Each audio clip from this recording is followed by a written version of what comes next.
अच्छा, एक शेयर है जिसके बारे में जिक्र करना बहुत ज़रूरी है। उसका नाम है टाइटन। टाइटन बिल्कुल अपनी जो जैसा उसका नाम है ना, सोने चांदी कामकाज करते, चांदी नहीं सोने काम, ज़बरदस्त चमक रहा है, हीरे की तरह चमक रहा है स्टॉक। और ये टाटा ग्रुप का एक खरा सोना वाला कह सकते हैं इसको स्टॉक। इसने आज 2794 का रिकॉर्ड हाई पार किया। वेल्थ क्रिएशन में टाइटन का सफ़र एक ड्रीम रन रहा है। तो निवेशकों के लिए ये जो है ना, मतलब है तो ये शेयर टच नहीं कर सकते इसको आप, लेकिन पारस पत्थर की तरह है, जिसने छुआ वो सोना सोना हो गया। सुमित जी आ गए हमारे पास डेटा लेकर के। बताइए कैसी जर्नी रही टाइटन की? इसको छुआ सच में पारस पत्थर का काम किया इसने। झुनझुनवाला साहब की वेल्थ क्रिएटिंग जर्नी में सबसे बड़ा नाम टाइटन का ही आता है। तो टाइटन आज नए रिकॉर्ड स्तरों पर, और आज करीब करीब 2.5 लाख करोड़ इसकी मार्केट कैप पहुंचते हुए दिखाई पड़ रही है, और एक गोल्डन टच इसने दिया है। नया रिकॉर्ड है, ऑलमोस्ट अपने नए रिकॉर्ड्स के आसपास, और ऑलमोस्ट 2.5 लाख करोड़ रुपए के आसपास की मार्केट कंपनी ने हिट की है। इसकी हिस्ट्री के सब पहले कुछ आंकड़े, कुछ नंबर्स आपकी स्क्रीन पे जरूर आएंगे। सबसे पहले ये देश की सबसे बड़ी घड़ी बनाने वाली कंपनी है, और दुनिया की 5वीं सबसे बड़ी घड़ी बनाने वाली कंपनी है। 20 सालों में 72,000% का रिटर्न दिया है। इनफैक्ट निफ्टी के सबसे ज्यादा रिटर्न देने वाली कंपनियों में शुमार है, और टाटा समूह की सबसे ज्यादा रिटर्न देने वाली कंपनी है। भले पूरे टाटा ग्रुप ने 20% के आसपास का औसत रिटर्न दिया है CAGR से, और टाटा ग्रुप और अकेले टाइटन ने करीब करीब 40% के आसपास की CAGR से ग्रोथ दिखाई है। तो एक जोरदार तेजी, और अपने ग्रुप को भी आउट परफॉर्म करते हुए। कुछ और इंटरेस्टिंग आंकड़े, जहां पर 2011 में इन्होंने एक बोनस दिया 1:1, और एक स्प्लिट किया 10 की फेस वैल्यू 1 की फेस वैल्यू में आ गई। लेकिन इस पार्ट को अगर आप अलग भी हटा दें, स्टॉक का जो एक तरफा चाल थी उसी का ही कोई मुकाबला नहीं है। एक बड़ी इंटरेस्टिंग बात यह भी कि एक जमाने में कंपनी लॉस मेकिंग थी, और लगातार 3 साल तक कंपनी ने बड़े लॉसेस किए थे, और एक वेंचर को बंद करने की बात थी जो था तनिष्क, लेकिन अब वो इनके लिए बड़ा ग्रोथ ड्राइवर है। 2011 में अगर किसी के पास 100 शेयर होते तो करीब करीब 2000 शेयर होते, ये बोनस और स्प्लिट के बाद, जो कि एक बेसिक अंडरस्टैंडिंग है स्टॉक और एडजस्टमेंट्स के बाद। लेकिन अदरवाइज अगर इसके कुछ रिटर्न्स के ऊपर आप नजर डालेंगे तो वहां से कहानी शुरू होती है, जहां पर 2000 रुपए में अगर आपने लाख रुपए लगाए होते, जो कि उस समय के हिसाब से काफी बड़ी पूंजी थी, जो आज करीब करीब 7.5 करोड़ रुपए बन चुके हैं। चलिए, इसको आप लाख को 10,000 कर लेंगे तो ये 72 लाख हो जाएगा। लाख को आप 1000 भी खाली कर देंगे तो भी आपकी पूंजी बहुत हो जाएगी। लेकिन यहाँ इंपॉर्टेंट अमाउंट नहीं है जो आपने लगाया, इंपॉर्टेंट है मल्टीपल टाइम्स गेन जो स्टॉक ने दिया। देश की सबसे बड़ी घड़ी कंपनी है, दुनिया की 5वीं सबसे बड़ी घड़ी कंपनी है टाइटन। इसके अलावा इस कंपनी की जो शुरुआत हुई थी, वो शुरुआत हुई थी टाटा वॉच प्रोजेक्ट्स के नाम से 26 जुलाई को। लेकिन 1984 में इसकी शुरुआत हुई थी, और धीरे धीरे वो HMT उस समय पर इनका एक बड़ा प्लेयर होता था, जिसको बीट करने के लिए घड़ियों के कारोबार में उतरे थे। और घड़ियों के प्रोडक्शन से एक इंटरेस्टिंग बात ये भी है कि इन्होंने उस समय लाइसेंस नहीं मिल रहा था, तब इन्होंने टिडको के साथ करार किया, और टिडको आज इस कंपनी का सबसे बड़ा स्टेक होल्डर है। इनफैक्ट टाइटन से भी बड़ा, टाटा ग्रुप से बड़ा स्टेक होल्डर टिडको है, और तब से ये इसके अंदर आज भी इन्वेस्टेड है, और एक भी शेयर उन्होंने बेचा नहीं है। और over a period of time उनकी स्टेक की वैल्यू भी करीब करीब 80,000 करोड़ रुपए के आसपास पहुंच चुकी है। 1995 में तनिष्क की शुरुआत की थी, और पहले 4 साल तनिष्क लॉस मेकिंग बिजनेस था। 99-2000 तक कंपनी लगातार लॉस बियर करती थी तनिष्क के कारोबार को लेकर, और बहुत बारी इन्हें डिनाई भी किया है कि इस कारोबार में क्यों उतरे। लेकिन 97-98 के दौरान लॉस हुआ, 99 से तनिष्क में टर्न अराउंड हुआ, और वहीं से ही राकेश झुनझुनवाला साहब ने इस कंपनी के अंदर स्टेक लिया। 2002-2003 में उनकी एंट्री हुई, और उनके लिए बड़ा मल्टीबैगर बना। 3 रुपए का स्टॉक सारे एडजस्टमेंट्स के बाद उस समय होता था, और वहां से लेके आज आपके सामने है 3 रुपए का शेयर 2800 रुपए पहुंच गया, और मार्केट कैप भी इसी तरह से एग्जॉर्बिटेंट वे में बढ़ते हुए दिखाई पड़ी। तो एक बहुत बढ़िया हिस्ट्री और एक बहुत बढ़िया तेजी के साथ ये स्टॉक आज नए ऑल टाइम हाइस पर पहुंचता हुआ। तो बढ़िया, इसने जो है लोगों का समय बदल दिया इसकी घड़ी ने। तो घड़ी न खरीदते तो समय बदलता, उसी पैसे शेयर लेते तो। अब घड़ी खरीद ली तो ठीक है, टाइम आप घड़ी नहीं खरीदते तो आज पैसा तो होता, लेकिन समय कहाँ देखते एंड ऑफ द डे। समय तो खैर, समय जो है ना गति से पता चल जाता है। लेकिन अगर 2000 सन में 25,000 रुपये लगा दिए होते तो नहीं, अक्सर लोग मुझसे पूछते हैं कि 2000 में लाख रुपए बहुत होते थे, किसी के पास नहीं थे। इंपॉर्टेंट ये नहीं कि आपने लाख रुपए लगाए, इंपॉर्टेंट ये आपने कुछ भी लगाया होता, तो वो 1000 रुपये लगा दे 7 लाख रुपए होता। हाँ, तो आप कुछ तो लगाया होता एक्चुअली। तो ये कहानी है टाइटन की। सर्वेंद्र को जोड़ते हैं। सर्वेंद्र, पिछली बार हमने एमआरएफ दिखाया था तो आपने कहा था कि इसमें बहुत लोगों ने पैसा नहीं बनाया, लेकिन टाइटन तो बनाया होगा भाई, ये तो बहुत लिक्विड स्टॉक है, दबा के पैसा बनाओगा इसमें लोगों का।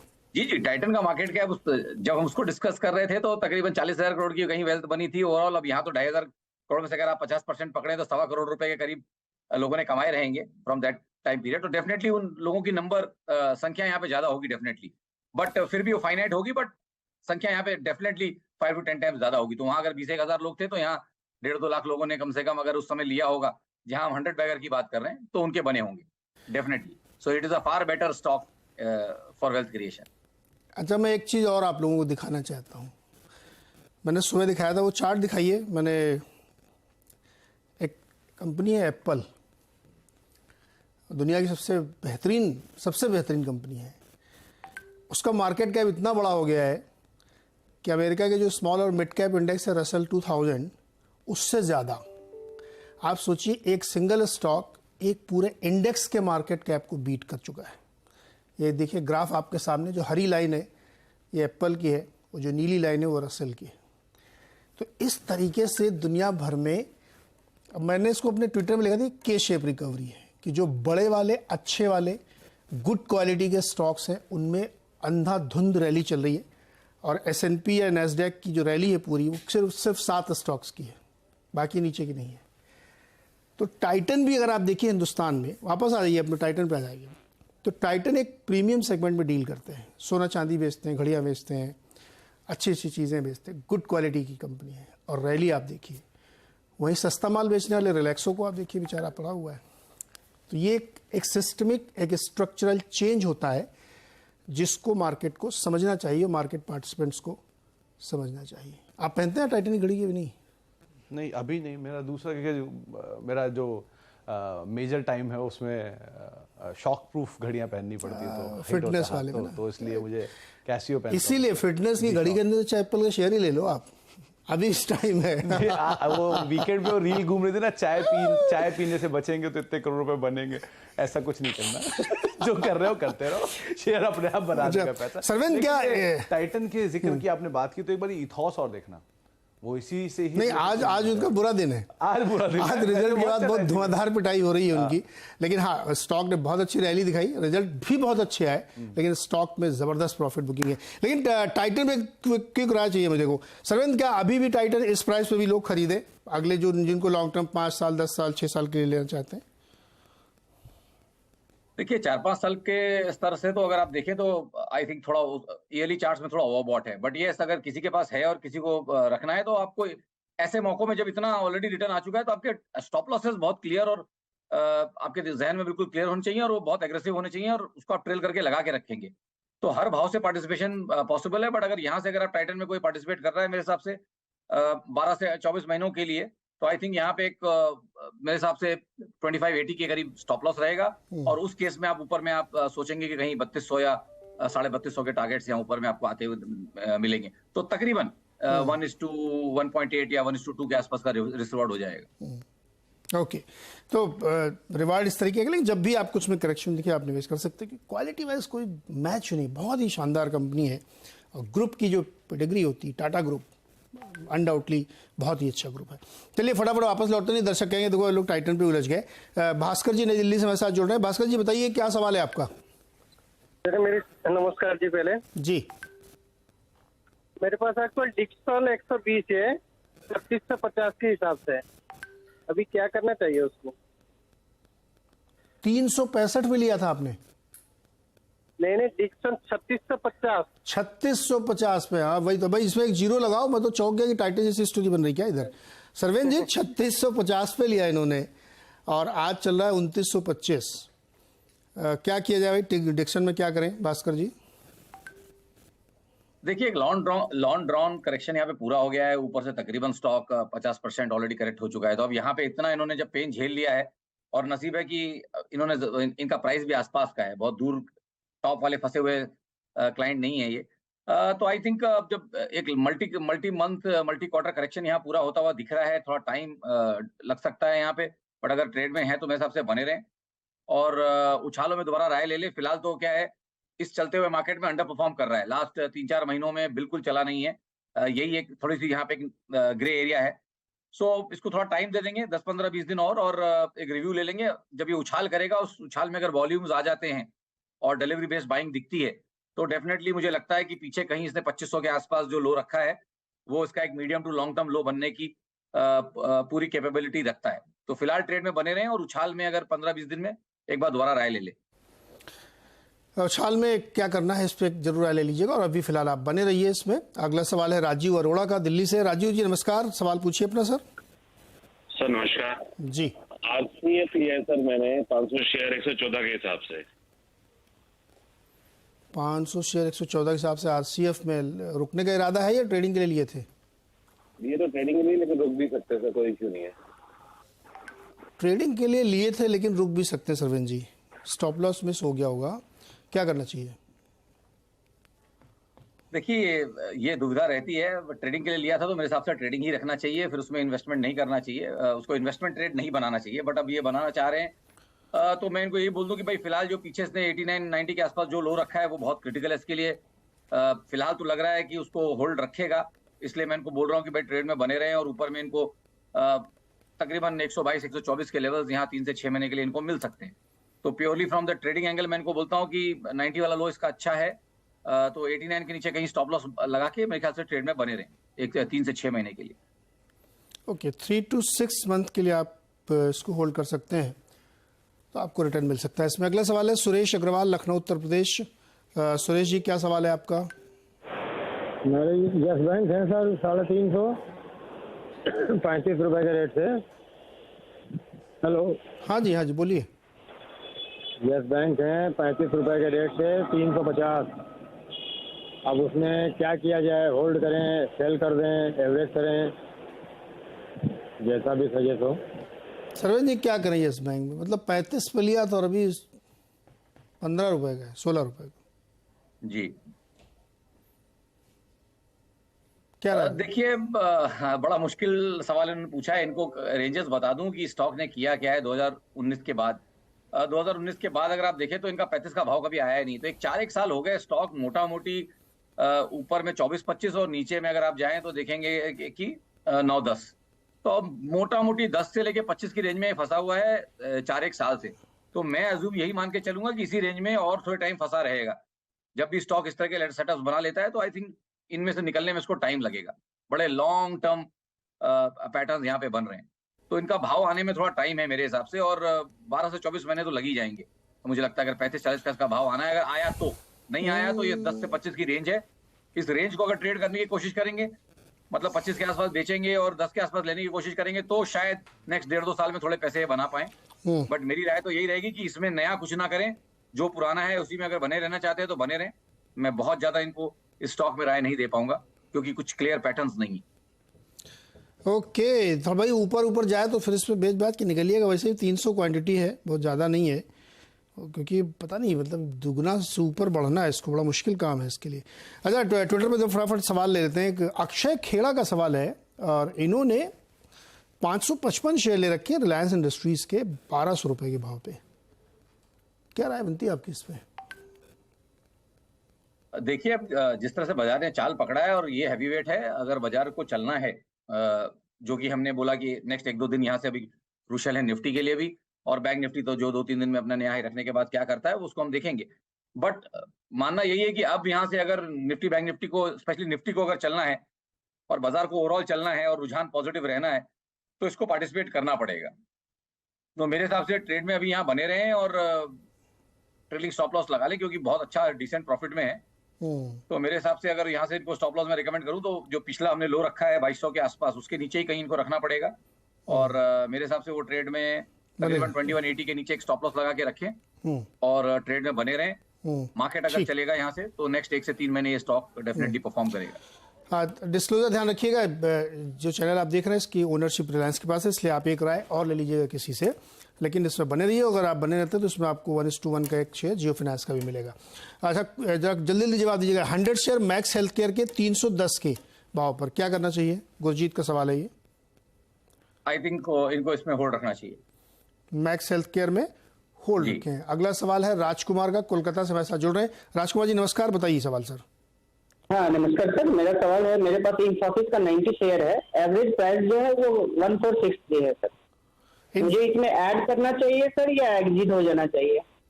इन्फोसिस 1463 पे लिया है, 90 शेयर हैं, और ऐड करें क्या? नहीं, ऐड ना करें, बट जिसमें है उसमें बने रहें। रिजल्ट के बाद का जो लो रखा था इसने 1200 के थोड़ा सा नीचे आई थिंक नंबर्स थे, तो आई थिंक जब तक उसके ऊपर है तब तक एक शॉर्ट टू मीडियम टर्म एक उछाल डेफिनेटली यहाँ आ सकता है, जो इनके कॉस्ट के आसपास या उससे थोड़ा ऊपर लेके जा सकता है, तो ट्रेड में बने रहें। बैंक निफ्टी 44,000 के पार, जी अभी ले लें ट्रेड क्या? देखिए, शॉर्ट टर्म नेक्स्ट 1 से 2 दिन के लिए जिसको लेना है ट्रेड, मैं तो कहता हूँ जब आप 1-2 दिन की ट्रेडिंग कर रहे होते हैं तो आपके रिस्क रिवॉर्ड डिफाइंड है तो डेफिनेटली आप ट्रेड ले सकते हैं। यहाँ से थोड़ा ओवरबॉट है तो मुझे रिस्क रिवॉर्ड नहीं मिल रहा है, नो डाउट लग तो रहा है कि यहाँ से 200 300 400 पॉइंट ऊपर में जगह है, बट स्टॉप लॉसेस भी सारे जो आ रहे हैं वो 43,500 के आसपास आ रहे हैं, तो मेरे हिसाब से क्योंकि स्टॉप लॉस थोड़ा दूर है कैश में, इसलिए मैं बोलता हूँ कि या तो थोड़ा एक 100-50 पॉइंट गिरावट आ जाए, 100-150 पॉइंट, तो रिस्क रिवॉर्ड बेहतर हो जाएंगे बैंक निफ्टी में। स्टॉप लॉस तो 43,500 के आसपास है, तो उस स्टॉप लॉस के हिसाब से अगर किसी को ट्रेड करना है तो ट्रेड कर सकते हैं। ओके, तो ये रहा है इसमें, और 100 ट्रेडिंग सेशंस लगे हैं इसको दोबारा से 44,000 को पार करने में। चलिए फटाफट लौटते हैं दोबारा सवाल जवाब की ओर। आरपी भटनागर, मुरादाबाद, उत्तर प्रदेश। भटनागर साहब बताइए क्या सवाल? हाँ नमस्कार जी, मेरे पास LNT है 60 शेयर 2168 के एवरेज से। 2168 का एवरेज है लॉन्ग टर्म के लिए। हाँ सरवन जी, लॉन्ग टर्म के लिए LNT आई थिंक ट्रेड में इनको बने रहना चाहिए। जिस तरह से ऑल टाइम हाई बना के आया है फिलहाल, अभी आई थिंक नंबर्स के बाद थोड़ा कहीं करेक्शन इसमें है, बट आई थिंक ट्रेड में बने रहना चाहिए। इनको कॉस्ट के आसपास स्टॉप लॉस रखें और ट्रेड में बने रहें। ओके, विवेक प्रजापति का सवाल है, 10 शेयर इनके पास डीमार्ट के हैं, एवेन्यू सुपरमार्ट के, एवरेज प्राइस है 3680, एक महीने के लिए नजरिया बताइए। देखिए, एक महीना ट्रेडिंग स्टॉक तो ये है नहीं, इसमें ट्रेडिंग क्यों करना चाहते हैं मुझे नहीं मालूम। एक महीने का नजरिया तो यहाँ देना थोड़ा मुश्किल होगा, बट फिलहाल मुझे लगता है कि एक मल्टी क्वार्टर करेक्शन चल रहा है जो मुझे लग रहा है कि कहीं कंप्लीट हो रहा है, तो इसलिए मैं कहूंगा कि ट्रेड में बने रहें। ओके, अगला एक सवाल फटाफट ले लेते हैं। अजय, निखिल वर्मा जी कानपुर से हैं। निखिल जी बताइए क्या सवाल है?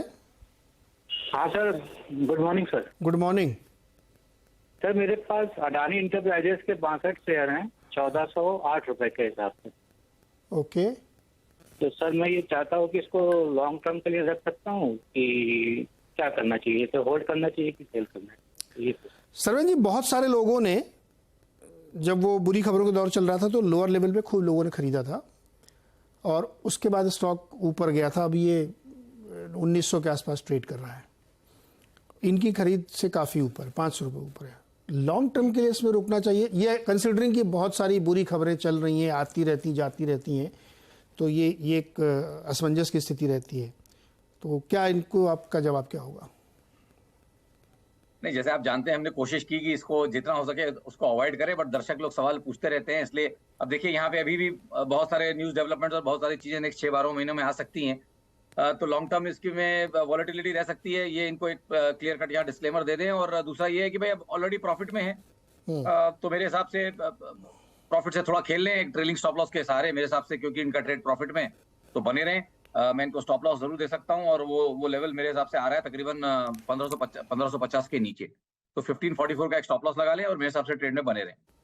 ओके, स्टॉप लॉस के साथ ट्रेड में बने रहिए। एक मेरा नाम राशि है नीरज, जिन्होंने एक सवाल भेजा है ट्विटर पे।